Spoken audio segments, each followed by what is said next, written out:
400 kilometre ওপরের কক্ষপথ থেকে তোলা এক বিস্ময়কর ছবিতে জ্বলজ্বল করছে পবিত্র মক্কা নগরী। নাসার নভোচারীর ক্যামেরায় ধারণ করা দিব্য আলোর এই দৃশ্য দেখে মুগ্ধ নেটিজেনরা।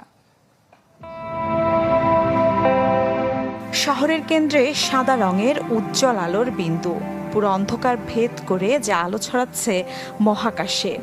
এটি ইসলাম ধর্মের সবচেয়ে পবিত্র স্থান কাবা শরীফ। নাসার সাবেক নভোচারী ও অভিজ্ঞ অ্যাস্ট্রোফটোগ্রাফার ডন পেটিটের তোলা চমৎকার এই ছবিটি গেল কয়েকদিন ধরেই আলোড়ন সৃষ্টি করেছে সামাজিক যোগাযোগ মাধ্যমে।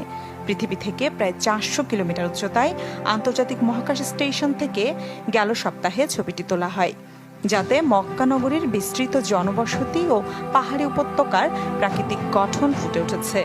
তবে সবচেয়ে আকর্ষণীয় হল মসজিদুল হারাম ও তার কেন্দ্রস্থলে অবস্থিত কাবা শরীফের ঔজ্জ্বল্য।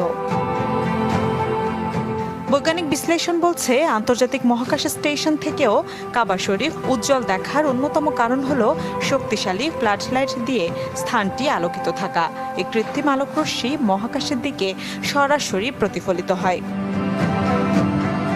কাবার চারপাশে তাওয়াফের জন্য ব্যবহৃত মাতাফের মেঝে এবং পুরো মসজিদের আঙিনা শুভ্র মার্বেল পাথর দিয়ে আবৃত। এই সাদা মার্বেল মেঝের ওপর শক্তিশালী আলো পড়লে তা উজ্জ্বলভাবে প্রতিফলিত হয়ে মহাকাশের সংবেদনশীল ক্যামেরায় ধরা পড়ে।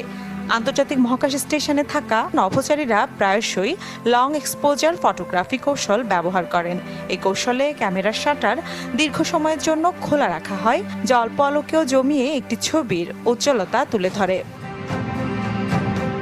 প্রতি বছর হজ ও উমরা পালনের জন্য লাখ লাখ মুসল্লি মক্কায় আসেন। বছর জুড়ে দিন রাত 24 ঘন্টা মুসল্লিদের পদচারণায় মুখর থাকে কাবা চত্বর।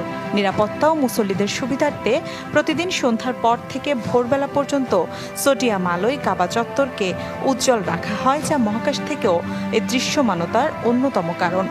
পেটিট ছবিটি তুলেছিলেন যখন ঘন্টায় 2800 কিলোমিটার গতিতে ছোটা আইএসএস আরব উপদ্বীপ অতিক্রম করছিল। মিলা খন্দকার, চ্যানেল 24।